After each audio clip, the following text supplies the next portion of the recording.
अस्सलाम वालेकुम my dear students, उम्मीद है कि आप सब ठीक होंगे। आज बच्चों हमारा लेक्चर नंबर 8 है MCOM 1 फाइनेंशियल मैनेजमेंट। टॉपिक हम बच्चों पढ़ रहे हैं टाइम वैल्यू ऑफ मनी। आज के लेक्चर के अंदर हम इंशाल्लाह जो है वो एक्सरसाइज करेंगे सॉल्व 42 एंड 43। सबसे पहले एक्सरसाइज नंबर 42 बच्चों हम रीड करते हैं इसको। लिखा जी, a retirement home at the trail estate now cost 85,000। जी बच्चों एक घर है जिसकी वैल्यू जो है वो आज जो है वो 85,000 है। Inflation is expected to cause this price to increase at 6% per year over the 20 years before CL Donovan retires. जी बच्चों करीब 20 सालों के अंदर इसकी जो वैल्यू है वो 6% के हिसाब से बढ़ती जाएगी। इन्फ्लेशन 6% है, तो आज इसकी वैल्यू बच्चों 85,000 है। 20 सालों बाद इसकी वैल्यू जो है वो 6% के हिसाब से इंक्रीज होती जाएगी। How large and equal annual end of year deposit must be made each year into an account paying an annual interest rate of 10% for Donovan to have the cash to purchase a home at retirement। तो बच्चों retire उसने कब होना है? 20 सालों बाद उसने retired होना है। तो कह रहा है कि जब वो रिटायर्ड हो तो उसने वो घर खरीदना है जिसकी आज वैल्यू जो है वो 85,000 है। तो हर साल के एंड पे वो कितने पैसे जो है वो जमा करता रहे ताकि उसके पास रिटायरमेंट के बाद इतने पैसे जमा हो जाएं कि वो उस घर को परचेज कर ले। तो बच्चों इस क्वेश्चन के अंदर दो पार्ट हैं।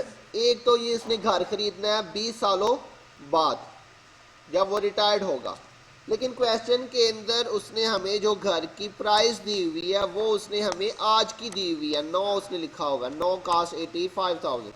आज उस घर की जो वैल्यू है वो कितनी है? 85,000। तो बच्चों सबसे पहले हमें जो है वो इसके अंदर निकालना पड़ेगा कि 20 सालों बाद उस घर की वैल्यू कितनी होगी, क्योंकि उसने ये घर का परचेज करना है जब वो रिटायर्ड होगा। तो बच्चों रिटायर्ड उसने कब होना है? After 20 years. ठीक हो गया बच्चों। तो 20 सालों बाद जाके उसने इस घर को परचेज करना है। तो सबसे पहले हम देखेंगे कि इस घर की वैल्यू उस वक्त कितनी होगी जब वो रिटायर्ड होगा। तो ये इसमें मेन पॉइंट है। उसने दो रेट दिए हुए हैं। असल में ये जो 6% है ये इन्फ्लेशन रेट है, मतलब कि आज उस घर की वैल्यू 85,000 है, तो 6% उसकी जो वैल्यू है वो इंक्रीज करती जाएगी 20 सालों के अंदर। तो सबसे पहला काम हमने यहाँ पे क्या करना है जी, हमने उस घर की वैल्यू कैलकुलेट करनी होगी 20 सालों बाद कि जब वो रिटायर्ड होगा उस वक्त उस घर की वैल्यू कितनी होगी, क्योंकि उसने रिटायर्ड होने के बाद ये घर परचेज करना है, जबकि 85,000 उसकी आज की वैल्यू है। तो सबसे पहले बच्चों हम क्या करते हैं, डाटे को अरेंज कर लेते हैं। क्वेश्चन नंबर हमारे पास है ये बच्चों 42। प्रॉब्लम नंबर 42 है बच्चों। तो आज अगर हम घर की वैल्यू देखें, प्रेजेंट वैल्यू, इसमें दो पार्ट्स बनेंगे। असल में दो पार्ट्स में ये क्वेश्चन होगा। प्रेजेंट वैल्यू घर की कितनी है हमारे पास बच्चों? 85,000। ये उस घर की प्रेजेंट वैल्यू है। इसका इन्फ्लेशन रेट जो है बच्चों वो हमारे पास क्वेश्चन के अंदर गिवन है। कितना इन्फ्लेशन रेट है हमारे पास? 6% इन्फ्लेशन रेट है बच्चों। एंड हमारे पास है जी 20। तो बच्चों सबसे पहले हम इस घर की जो है वो फ्यूचर वैल्यू निकाल लेते हैं कि 20 सालों बाद इसकी फ्यूचर वैल्यू कितनी होगी। तो क्या बच्चों बिल्कुल सिंपल है, इसमें एनविटी नहीं है, इसके दो पोर्शन है मैंने आपको बताया। आप इस सेकंड पोर्शन को फ़िलहाल थोड़ी देर के लिए भूल जाएं, यहाँ से लेके यहाँ तक इसको फ़िलहाल स्किप कर दें। सिर्फ यहाँ पे इस चीज़ पे ज़रा ध्यान दें, आज उस घर की वैल्यू कितनी है? 85,000। 6% के हिसाब से वो बढ़ेगी, तो बच्चों 20 साल बाद उसकी वैल्यू कितनी हो जाएगी। तो ये देखो बच्चों ये बिल्कुल सिंगल अमाउंट है इसमें बन रही है कि आज उस घर की वैल्यू 85,000 है, 6% उसकी वैल्यू बढ़ती जाए तो 20 साल बाद उसकी वैल्यू कितनी हो जाएगी। तो ये बच्चों इसमें कोई एनविटी वाला पॉइंट नहीं है फर्स्ट पोर्शन के अंदर। ठीक हो गया। सेकंड पोर्शन को मैंने आपको कहा फ़िलहाल थोड़ी देर के लिए आप भूल जाएं। तो फर्स्ट पोर्शन में बिल्कुल सिंपल, उसकी प्रेजेंट वैल्यू गिवन है, रेट भी गिवन है, एन भी गिवन है। तो हम निकालेंगे कि 20 साल बाद उसकी वैल्यू कितनी हो जाएगी जब वो रिटायर्ड होगा। तो सिंपल आपने फ्यूचर वैल्यू निकालनी है। तो बच्चों फ्यूचर वैल्यू का फॉर्मूला क्या था? Present value into future value interest factor. Simple आएगा बच्चों ये आई इंटू एन।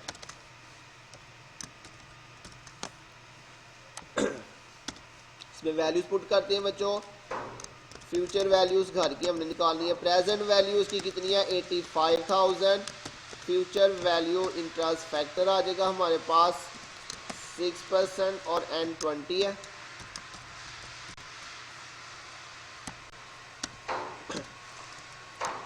बच्चों अपने टेबल आप अपने सामने रखिएगा। टेबल में से हम इसका फैक्टर देखते हैं।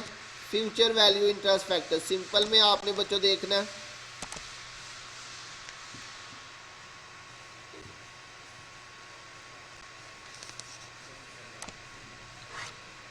तो सिंपल के अंदर बच्चों आपने जाके फ्यूचर वैल्यू सिंपल के अंदर कितने परसेंट पे आपने बच्चों देखना है, ये 6% के ऊपर ये आपके पास 6% है। और कितने सालों में बच्चों आपने देखना है 20 ईयर्स के अंदर। तो 20 ईयर्स में आप ज़रा देखें ये बच्चों आपके पास कितना फैक्टर आ रहा है।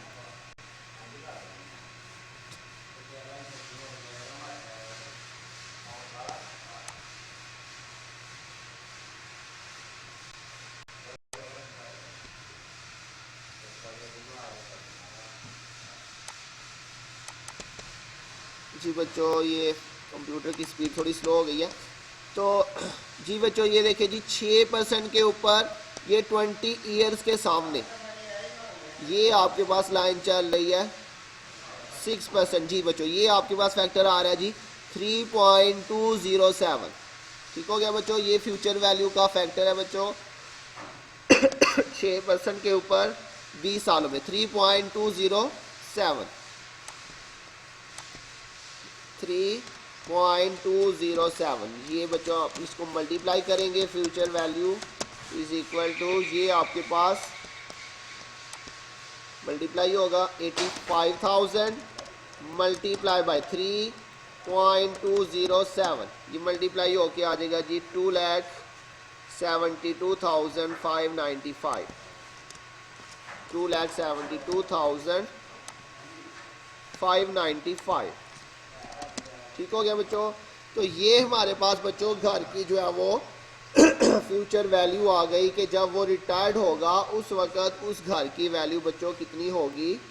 उस वक़्त उस घर की वैल्यू होगी 2,72,595। अभी आज उसकी वैल्यू थी बच्चों 85,000। लेकिन हमने बच्चों आज वाली वैल्यू नहीं लेनी, हम इसकी फ्यूचर वैल्यू लेंगे क्योंकि जब वो रिटायर्ड होगा तब वो इस घर को परचेज करेगा। ठीक हो गया। तो ये तो इसका हो गया फर्स्ट पार्ट। अब इसका सेकंड पार्ट देखते हैं बच्चों।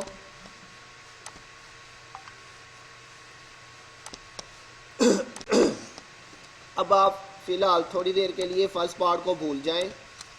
अब आप यहाँ पे सेकंड पार्ट को देखिए। इसने कहा हुआ जी how large and equal annual end of year deposit.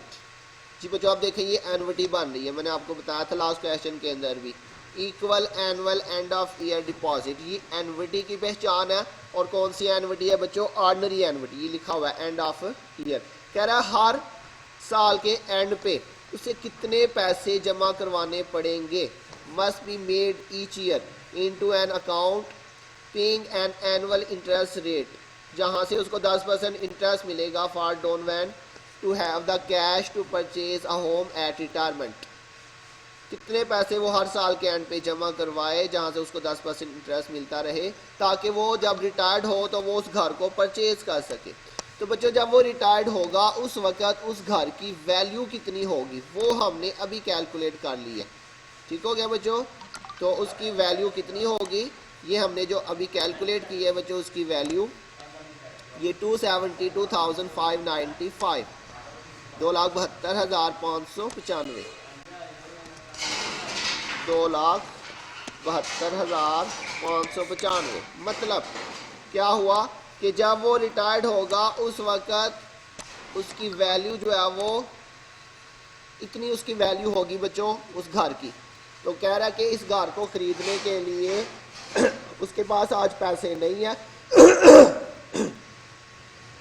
आज उसके पास बच्चों पैसे नहीं है तो उसे क्या करना पड़ेगा, उसे हर साल जो है वो एक अकाउंट में पैसे जमा करवाने की ज़रूरत है, तो वो हर साल कितने पैसे बच्चों अपने अकाउंट के अंदर जमा करवाता रहे कि 20 सालों बाद उसके पास इतने पैसे जमा हो जाएं कि वो उस घर को परचेज कर सके।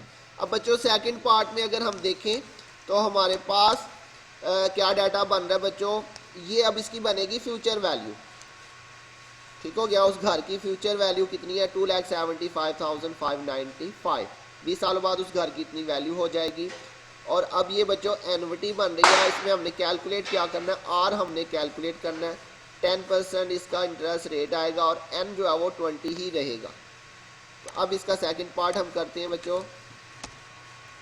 सेकंड पार्ट में हमारे पास क्या डाटा बनेगा, इसमें अब हमारे पास फ्यूचर वैल्यू एनविटी। अब बच्चों यही वाली जो वैल्यू है ये अब हमारी फ्यूचर वैल्यू एनविटी बन जाएगी सेकंड पार्ट के अंदर, क्योंकि उसने जो है वो इंस्टॉलमेंट में पैसे जमा करवाने हैं किसी अकाउंट के अंदर, और आई जो है वो उसके पास अब कितना आएगा 10%,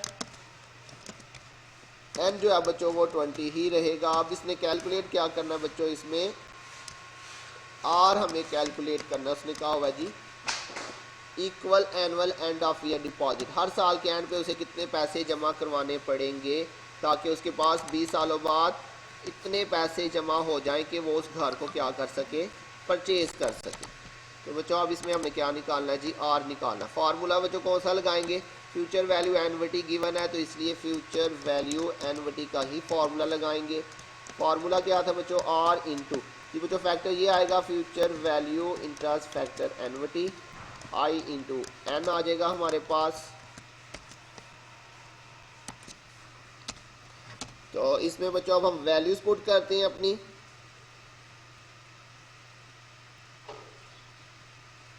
तो वैल्यूज बच्चों हमारे पास अब ये जो फ्यूचर वैल्यू एनविटी है वो ये वाली आएगी हमारे पास 2,72,595। तो बच्चों ये वाली वैल्यू आपने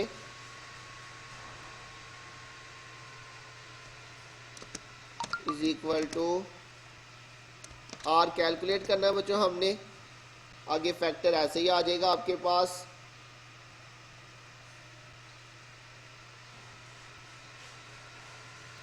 फैक्टर आपके पास बच्चों ये आ जाएगा जी future value interest factor annuity, I बच्चों आपके पास आएगा 10% और एन जो है वो आपके पास आएगा 20।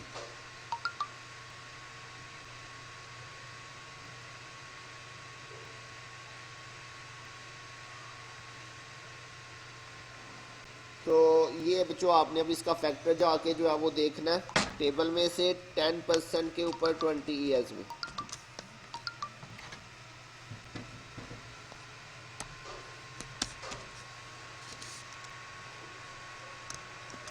$2,72,595 इज इक्वल टू आर। जी बच्चों फैक्टर देखते हैं टेबल में जाके। अब आपने फ्यूचर वैल्यू एनविटी वाला फैक्टर देखना है 10% के ऊपर 20 ईयर्स में। ये हमारे पास सिंपल है बच्चों। अब हम जाएंगे एनविटी वाले टेबल के अंदर। ये हमारे पास टेबल नंबर 3 है बच्चों। तो इसके अंदर बच्चों हमने देखना है 10% के ऊपर 20 ईयर्स में। ये 10% है और ये हमारे पास 20 ईयर्स में। जी बच्चों ये आएगा जी 57.275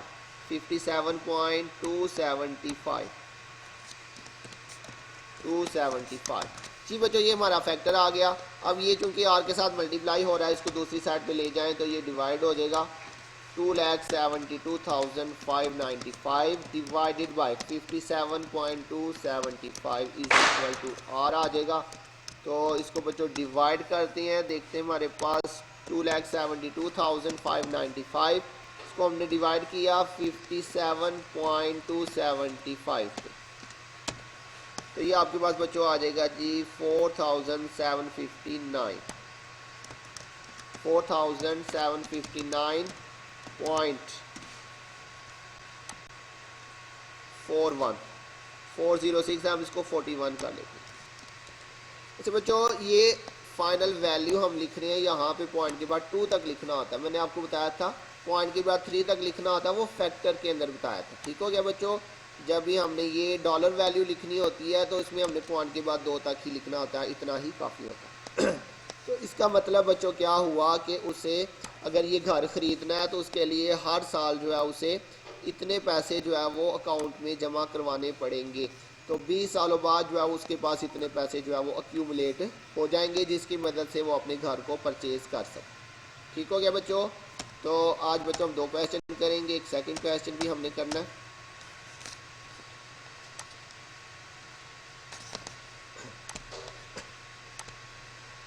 नेक्स्ट क्वेश्चन नंबर 43 है बच्चों हमारे पास। इसके अंदर बच्चों उसने 2 पार्ट्स पूछे हुए हैं। लिखा हुआ जी, you have decided to endow your favourite university with a scholarship. जी बच्चों एंडोमेंट फ़ंड के बारे में हमने लास्ट किसी लेक्चर के अंदर क्वेश्चन में हमने पढ़ा था। एंडो मतलब एंडोमेंट फ़ंड की बात वो कर रहा है। कह रहा है कि आप अपनी यूनिवर्सिटी को जो है वो एंडोमेंट फ़ंड जमा करवाना चाहते हैं। एंडोमेंट फ़ंड के बारे में मैंने आपको बताया था, ये ऐसा फ़ंड होता है जिसमें से आप ओरिजिनल अमाउंट को यूज़ नहीं कर सकते, उसके ऊपर आपको जो प्रॉफिट या इंटरेस्ट मिलता है आप सिर्फ उसी को इस्तेमाल कर सकते हैं। तो कह रहा है कि आप अपनी यूनिवर्सिटी को जो है वो एंडोमेंट फ़ंड जमा करवाना चाहते हैं ताकि वहाँ से जो है वो बच्चों को स्कॉलरशिप मिलती रहे, सेम जिस तरह हमने उस क्वेश्चन के अंदर भी डिस्कस किया था। Credit is expected to cost 6,000 per year to attend the university into perpetuity. तो कह रहा है कि अगर कोई यूनिवर्सिटी अटेंड करता है, सिंपल वर्ड में यूनिवर्सिटी की जो सालाना फ़ीस है वो 6,000 रुपये है। एक साल की फ़ीस कितनी है बच्चों? 6,000 परपेचुटी के अंदर, मतलब फॉर एवर। तो फर्स्ट पार्ट इतना ही है। तो अभी हम नेक्स्ट बाद में पढ़ेंगे। इसकी फर्स्ट रिक्वायरमेंट ज़रा देखिए, इसने कहा हुआ जी, how large must be endowment, how large must the endowment be. तो कह रहा है बच्चों आपको इस फंड के अंदर कितने पैसे जो है ना वो जमा करवाने पड़ेंगे, एंडोमेंट फंड की वैल्यू कितनी होगी। तो 10% बच्चों उसने कहा हुआ जी, the rate of interest is expected to be 10% for all future time periods. तो ये बीच वाला भी मैंने नहीं पढ़ा, वो सेकंड पार्ट से रिलेटेड है, इसलिए फ़िलहाल आप इसको स्किप कर दे, बाद में देखते हैं, इसको पढ़ते हैं। तो फर्स्ट पार्ट में उसने आपसे पूछा हुआ है कि आपको कितना एंडोमेंट फ़ंड जो है वो जमा करवाना पड़ेगा। तो बच्चों एंडोमेंट फ़ंड हमें हमेशा स्टार्ट के ऊपर जमा करवाना पड़ता है, याद रखिएगा। एंडोमेंट फ़ंड हमेशा हमें स्टार्ट पे जमा करवाना पड़ेगा, क्योंकि आज हम पैसे जमा करवाएंगे तो आने वाले वक्त में जो है वो स्टूडेंट की फ़ीस जो है वहाँ से पे होती रहेगी। तो इसका मतलब एंडोमेंट फ़ंड में हमने प्रेजेंट वैल्यू ही निकालनी है। ठीक हो गया बच्चों। तो ये इसने हमें डाटा दिया हुआ है, इसको हम अरेंज करके लिखते हैं। और ये बच्चों परपेचुटी की बात कर रहा है, तो प्रेजेंट वैल्यू परपेचुटी हमने इसमें कैलकुलेट करनी है। हमने लास्ट लेक्चर्स के अंदर भी प्रेजेंट वैल्यू परपेचुटी कैलकुलेट की थी। इसका फार्मूला बच्चों आपको याद होगा। तो फार्मूला लगाते हैं इसका, प्रेजेंट वैल्यू,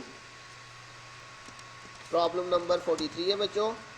तो इसमें उसने हमें जो है वो आर बताया हुआ है 6,000 और आई जो है वो आपके पास बच्चों 10%।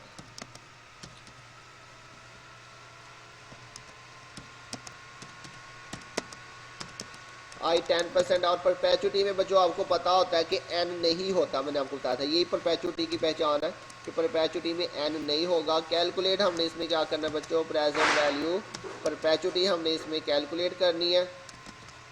ठीक हो गया बच्चों। तो एंडोमेंट फंड मतलब प्रेजेंट वैल्यू ऑफ परपेचुटी हमने आज निकालनी है कि उस फंड में हमें कितने पैसे जमा करवाने पड़ेंगे। तो फार्मूला बच्चों इसका लगाते हैं। फार्मूला हमने इसका पढ़ा था, आर इंटू 1/i, याद है बच्चों आपको।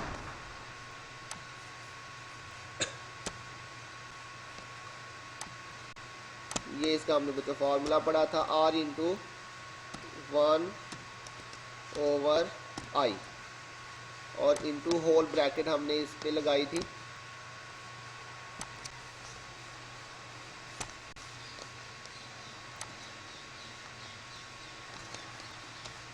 ये बच्चों इसका फार्मूला था प्रेजेंट वैल्यू एन्युटी का। अब इसमें बच्चों वैल्यूज पुट करते हैं, हमारे पास सारी वैल्यूज गिवन है, इसी फार्मूले में हम वैल्यूज पुट करते हैं। तो आर बच्चों हमारे पास कितना जी 6,000 और 1 हमारे पास फार्मूले का आ जाएगा और नीचे आई की वैल्यू आ जाएगी। आई हमारे पास 10% है, इसे 100 से डिवाइड कर देते हैं तो 100 से डिवाइड करके ये आ जाएगा हमारे पास कितना, इसको करते हैं 10% डिवाइडेड बाई 100 0.1, ये आपके पास आ रहा है जी 0.1 और ये आपने इसके होल ब्रैकेट लगा देनी है बच्चों।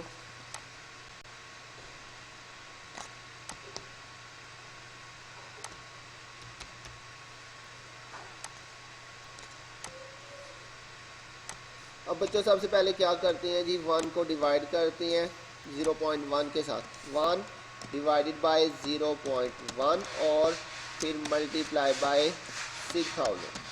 तो ये बच्चों आपके पास जो है वो 60,000 इसकी वैल्यू आ जाएगी, प्रेजेंट वैल्यू परपेचुटी की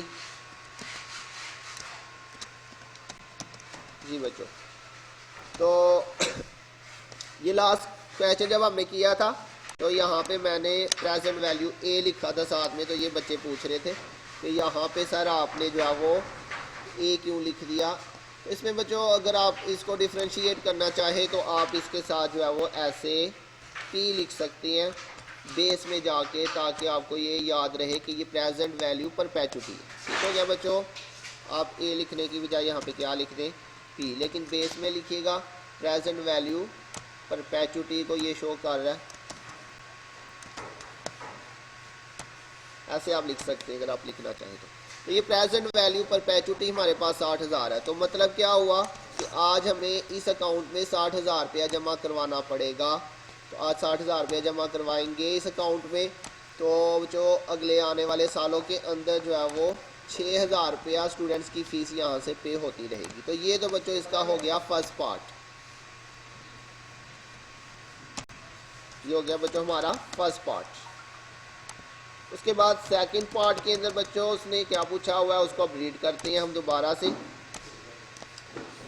जी बच्चों। ये देखिए जी सेकंड पार्ट में उसने कहा हुआ है how much must you deposit at the end of each of the next 10 years to accumulate the required amount. बच्चों रिक्वायर्ड अमाउंट हमारी कितनी आई है, इस फंड में हमने कितने पैसे जमा करवाने, अभी हमने कैलकुलेट किया, इस फंड में हमें 60,000 रुपया जमा करवाना पड़ेगा। ठीक हो गया, लेकिन बच्चों ये यहाँ से हमने छोड़ा था, अब यहाँ से पढ़ते हैं।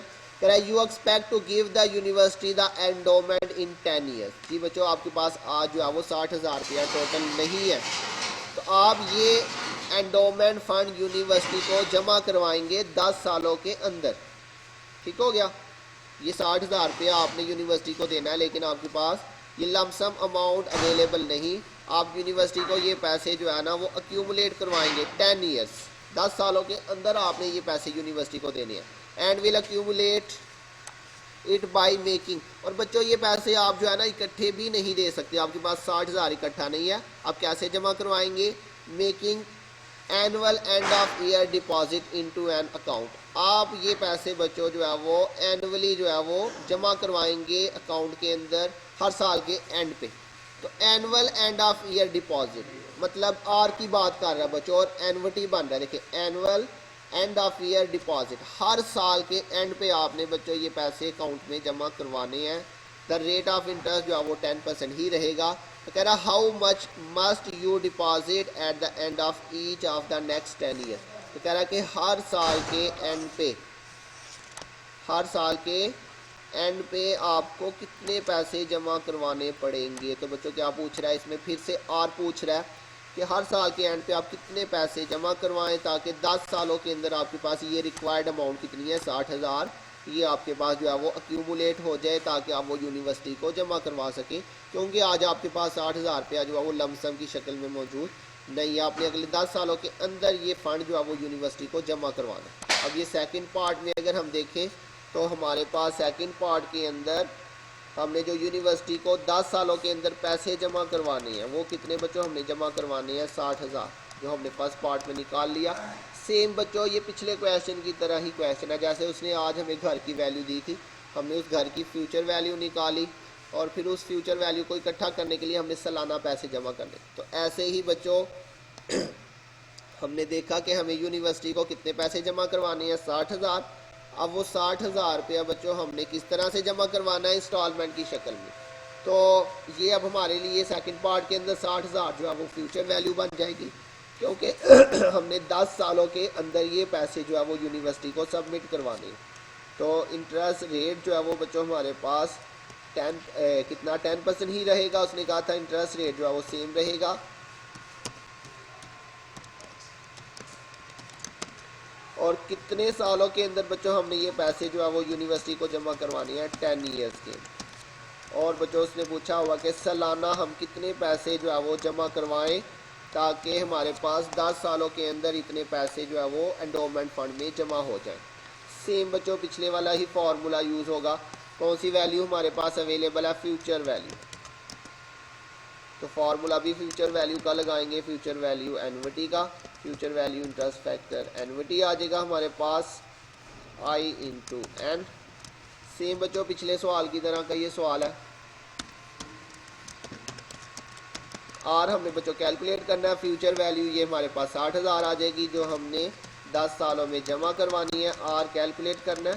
Future value interest factor annuity i बच्चों 10%, एन जो है वो भी 10% है, सॉरी वो भी 10 ईयर्स है।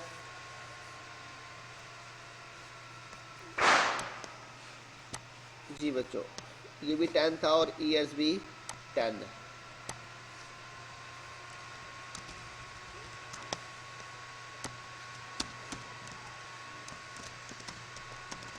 तो आर बच्चों कैलकुलेट करना है, वो वैसे ही रहेगा। फैक्टर जाके टेबल में से देखते हैं बच्चों। आपने future value interest factor annuity 10% पे 10 ईयर्स में आपने देखना। इसी टेबल में से बच्चों ये 10% है और ये 10 ईयर्स में 15.937 15.937।